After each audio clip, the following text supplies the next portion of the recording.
bem-vindo à Sincronicidade Lab. Meu nome é Liliane Pellegrini, eu sou psicóloga, astróloga e terapeuta floral.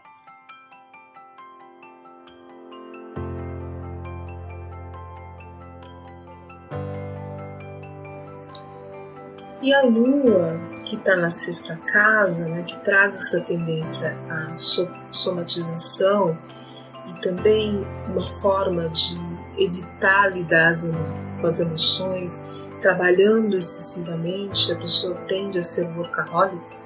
Essa Lua está em quadratura, que é um aspecto tenso, com o planeta Marte. E isso indica uma dificuldade de lidar com a agressividade. E como que isso se manifesta? Por exemplo, acontece algo que a pessoa sente muita raiva. Imagina um copo d'água, esse copo fica quase cheio. E aí a pessoa engole tudo aquilo, fica com ressentimento, mas não expressa adequadamente essa raiva, ela elabora essa raiva internamente. E aí acontece uma outra coisa, sei lá, a pessoa atrasa, entrega uma carta errada, um papel errado, que é uma gotinha, mas que essa gotinha ela enche o corpo, né? E aí a pessoa explode. Então, nós não sabemos muito sobre esse lado do Dr. Bach, né? Não tem registros disso, mas tem alguns indícios, né? Ele teve esse casamento que a gente não sabe exatamente o que aconteceu, mas ele não ficou com essa esposa. Ele teve outra esposa. E aí, na verdade, ele teve uma filha em 1916, e essa filha nasce ainda, está teoricamente no papel casado com a Gwendoline. E essa filha nasce com a Kitty Light. A gente não sabe nada sobre essa filha dele. Eu tentei procurar, mas não encontrei. E aí parece que ele nasce essa filha, né? Depois, em 1917, a Gwendoline morre e ele se casa um mês depois com a Kitty Light. Em 2 de maio de 1917 ele se casa com a Kitty Light, que é o segundo casamento dele. Além disso, veja, ele tem Vênus, que é o regente, né, de Libra, o regente do Sol dele, em Virgem na casa 7. Então, de novo essa contradição. Por um lado ele é uma pessoa afetuosa, uma pessoa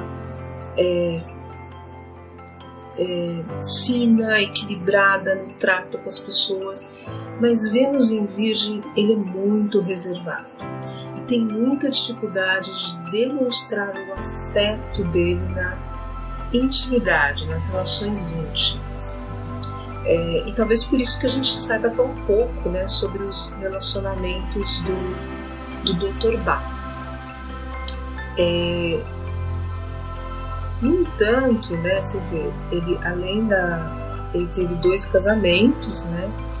Então Vênus na casa 7, ele realmente gostava de se relacionar, né? E ele tinha, além de tudo, o Marte lá na 8ª casa, né? Então provavelmente ele era uma pessoa muito atraente, né, para as mulheres. Esse Marte está em Escorpião e está em oposição a Netuno.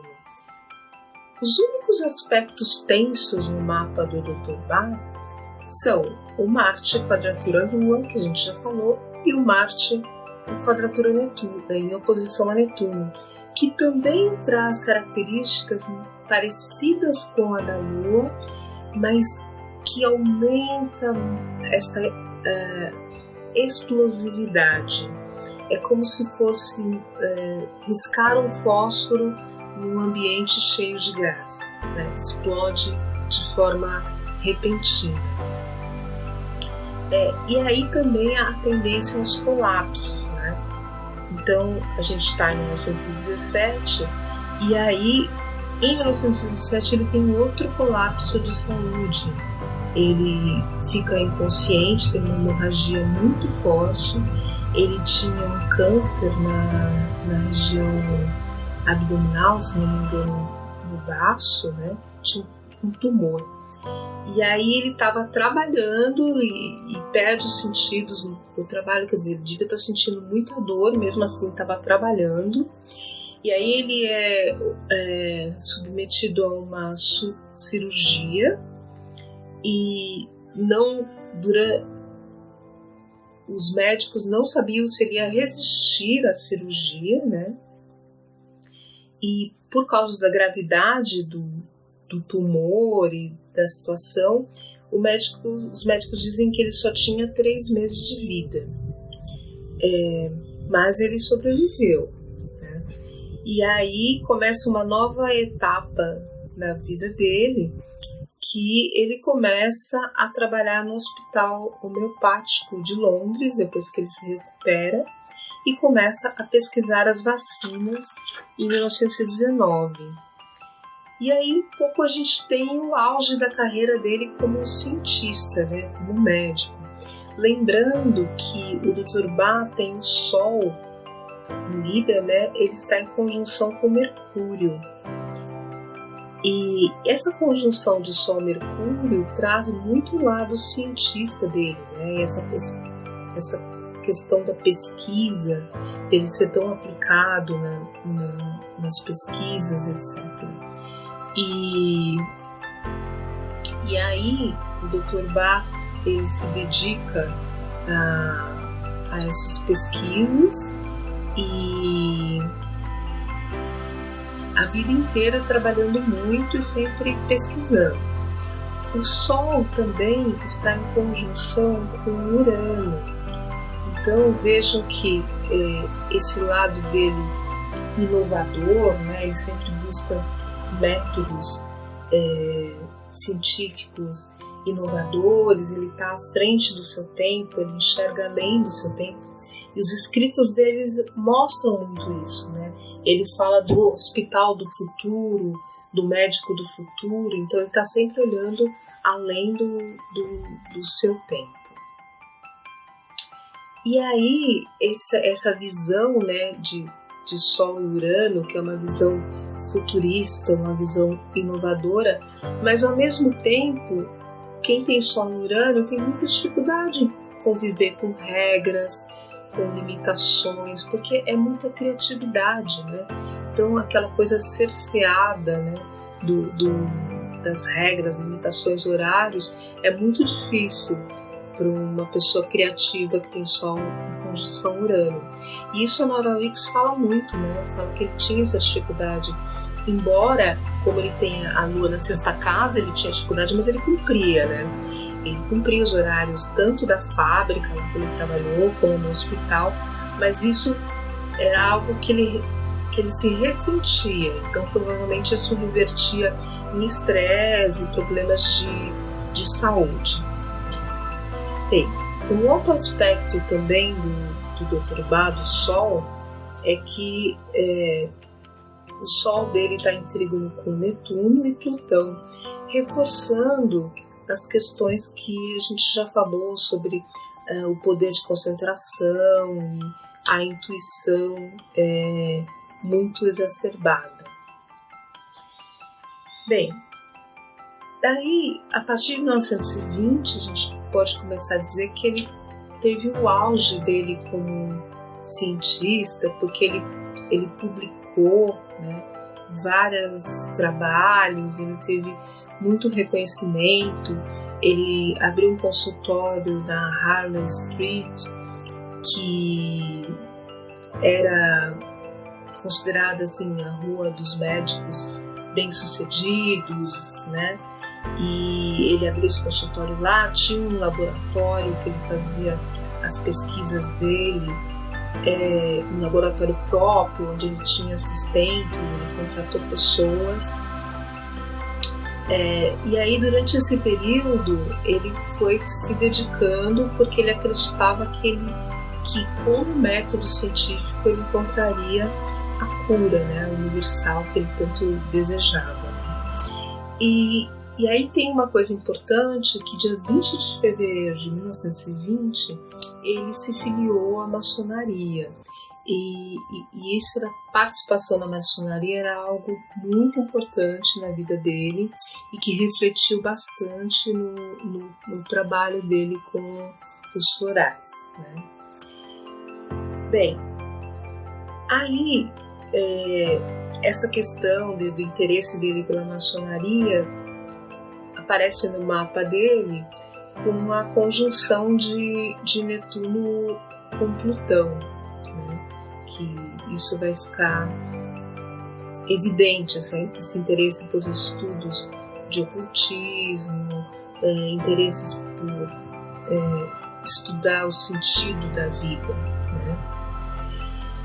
Bem, sobre a filha dele, ele tem Saturno na casa 5, né? E aí a gente vê assim que o fato de a gente não ter informações sobre essa filha, o Saturno na casa 5, entre outras coisas, também representa os filhos, né? E o planeta Saturno na casa 5 pode indicar, né, que um desejo de não querer ter filhos, ou sentir um peso com a responsabilidade da paternidade, né? Um peso muito grande. A gente não sabe o que aconteceu, mas esse Saturno na casa 5 pode ser uma dificuldade de lidar com essa função de paternidade. Também um karma em relação a isso, né? Então, não sei a história da filha, se sobreviveu, como era o relacionamento com ele. Então, a gente não sabe como descrever isso. Bem, daí chega em 1928, né? Que é quando ele começa a nova etapa da vida dele, que ele começa realmente o trabalho com os florais, né? Ele tem uma intuição, vai para o país de Gales, né? E descobre o floral Impatiens e Mimulus, perto de um lago e numa montanha. E também o Clematis. Bem, o Luigi Morelli diz que o Impatiens, que é o primeiro floral que ele descobriu, tem a ver com a tipologia do próprio Bach. O Luigi Morelli é a única pessoa que fala isso. Bem, um libriano não costuma ser Impatiens. Porém, a Lua em Leão, quadratura a Marte, e esse Netuno em oposição a Marte, faz muito sentido que o Dr. Bach necessitasse do Impatiens naquele momento. E aí, depois ele descobre o Mimulus, né, que no mapa dele faz sentido também pelo ascendente em Peixes, né, que também o Sol em Libra, né, que são também tem muitos medos, né, e depois o Clematis, que também eu associo muito ao ascendente dele em Peixes. E aí começa a grande transformação na vida dele, né, que ele começa a usar os florais e vai deixando, durante o período de 2 anos, ele vai deixando aos poucos, até de 1928 a 1930, ele vai deixando aos poucos toda a vida dele como médico, né, na medicina tradicional, e vai se engajando nesse novo trabalho, né? Daí ele desiste de tudo, né, em 1930, 30, ele desiste do consultório, desiste do laboratório e vai embora de Londres, né? E ele vende os aparelhos do laboratório e esse é o único dinheiro que ele vai embora. E a Nora Weeks fala que ele tinha uma renda de 5.000 libras por ano com o consultório da Harley Street, que provavelmente era uma boa renda, mas que ele investia todo o dinheiro dele no laboratório, fazendo pesquisas. Então, quando ele foi embora de Londres, o único dinheiro que ele tinha era o dinheiro da venda desses aparelhos. Parece que era bem pouco. Não era o suficiente. Ele queimou todos os trabalhos dele, todas as pesquisas. O laboratório ele deixou com os assistentes, né? E dividiu os pacientes com seus amigos médicos. E aí ele deixa Londres, né, na primavera de 1930 e vai para o país de Gales, onde ele começa a fazer sua pesquisa com os florais, que é onde ele tinha, inclusive, encontrado o Impatiens, o Mimulus e o Clematis. Isso tem uma coisa interessante, porque o Dr. Bá tem Netuno, que é o regente do mapa dele, né, o regente de Peixes, na casa 2. E veja que isso também é um pouco Clematis, é uma dificuldade muito grande de lidar com o mundo material, né? O Netuno está em oposição a Marte também. Quer dizer, ele tinha uma dificuldade de lidar com o mundo material, vamos dizer assim, um excesso de generosidade, até isso a Nora Weeks fala, que impedia que ele juntasse dinheiro, né?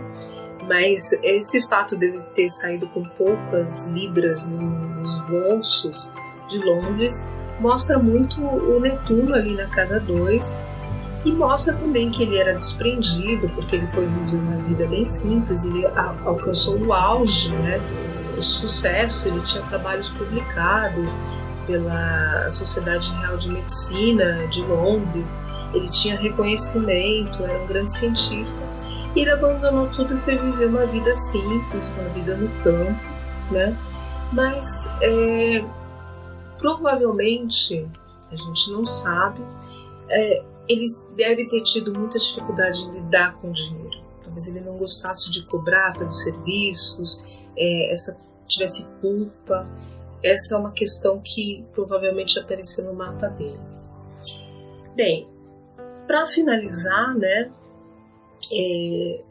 no mapa dele, ele tem Sol, né, Vênus, Mercúrio, Urano, Júpiter e o nó do norte, todos na casa 7. Né? Então isso mostra assim, como ele era realmente uma pessoa interessada no outro, né? Interessada no ser humano. Diz que ele era muito observador, ele foi construindo os tipos psicológicos, observando as pessoas, né? Os tipos que depois ele transformou nos curadores e nos seus ajudantes. Né? Então ele observava muito, ele era muito focado no outro, em ajudar o outro. E essa era realmente a sua missão de vida, né? Que o Nó do Norte, ali também na casa 7. No entanto, né, ele teve muita dificuldade aí de se encontrar, né? Eu acho que ele foi só se encontrar mesmo aos 43 anos, quando ele começa o trabalho dele, quando ele vai viver realmente a missão dele, né? Que é essa dificuldade, o Sol em Libra, que é a parte da individualidade, né? O Sol em Libra está em queda, né? Então muitas vezes isso significa essa dificuldade de expressar a si mesmo, né? O si mesmo aí no sentido do eu maior, do eu superior. Então eu vou ler aqui, porque no texto que eu construo, né, do mapa digital que eu construí, eu falo muito do Sol, né, uma visão mitológica do Sol. Então eu vou ler aqui para a gente tentar finalizar com isso, né? Daí eu gostaria que vocês colocassem nos comentários quais morais vocês dariam para o Dr. Bach nessa abordagem que a gente fez aqui da vida dele, né? Eu daria para ele em vários momentos o Oak, para essa lua em Leão, né? Na casa 6, né? Ele se dedicava muito ao trabalho. Então eu vou pedir licença agora para ler. Vocês vão receber essa descrição do mapa dele, mas eu vou ler aqui um pouquinho, pouca coisa, depois vocês leem inteira a descrição do mapa. Quando eu vou estar falando do Sol, né, que eu criei uma metodologia que são perguntas, eu chamo de perguntas poderosas, né, que trazem, né, uma reflexão sobre o quanto você está vivendo e expressando esse Sol. Porque o Sol é o nosso luminar, né? É a nossa luz, é o nosso brilho. Se a gente não está expressando esse Sol, é porque a gente não está fazendo o que a gente veio para fazer aqui, neste plano. Então, as perguntas para o Sol em Libra é: o quanto eu vivo com autonomia e independência? Eu acho que ao longo da vida o Dr. Bach foi se libertando, né? Cada vez mais ele foi desenvolvendo essa autonomia de pensamento. Lembra que Libra é um signo de ar, né? Pensamento, essa independência dos modelos científicos, né? Quando finalmente ele se libertou, né? E também a autonomia para viver sozinho, né? Ele viveu grandes períodos da sua vida sozinho, embora ele tenha tido 2 casamentos e uma parceria extremamente importante com a Nora Weeks, né? Ou seja, ele sempre precisava de pessoas. Isso é muito do signo de Libra. Mas eu acredito que sim, que ele desenvolveu bastante autonomia e independência. O quanto eu enfrento os conflitos com coragem e determinação. Então, a gente não sabe, né, muito sobre a vida pessoal dele, mas, por exemplo, ele demorou 3 anos para conseguir falar para o pai que queria estudar medicina, né? Mas ele teve muita coragem. Isso é bem típico de Libra, né? Essa evita confrontos. Mas ele teve muita coragem, ele abandonou todo o sucesso que ele tinha para viver o que ele acreditava. Então eu acredito que sim, que ele enfrentou os conflitos com coragem e determinação. Eu não sei na vida pessoal dele, na vida amorosa, que a gente não tem essa informação, né? O quanto eu coloco a serviço do bem comum meu senso de justiça e dons artísticos. Bem, daí o Dr. Bach se superou, né? Eu acho que aí é 10 com louvor. O quanto eu vivo de maneira equilibrada e promovo a minha paz interior. Aí eu acho que ele só foi viver isso mesmo com 43 anos, porque todo o tempo que ele ficou em Londres, a Nora Weeks relata que ele se ressentia muito de viver na cidade grande, né? Que ele gostava do campo, do silêncio, né? E diz que nesse período, como ele sentia que a missão dele era fazer pesquisa, desenvolvimento científico, ele tinha que ficar em Londres. E Londres tem parques belíssimos, maravilhosos. E diz que ele evitava, inclusive, passear nesses parques, porque ele temia que aquele contato com a natureza, para ele, fosse tão irresistível que ele não ia conseguir voltar para o laboratório. Então eu acho que ele foi viver de maneira equilibrada e promovendo a paz interior quando ele se retirou, né, de Londres e foi primeiro para Gales e depois ele foi para vários outros lugares até ele chegar em Mount Vernon, que foi a última casa que ele viveu, em Sotwell. Eu estive lá, depois eu vou colocar uma foto de quando eu visitei lá em 2003, um lugar maravilhoso, né? E aí eu coloco essas perguntas e vocês vão ver que eu também falo um pouco da sombra, né, do libriano, né, mas que a gente tem pouca informação.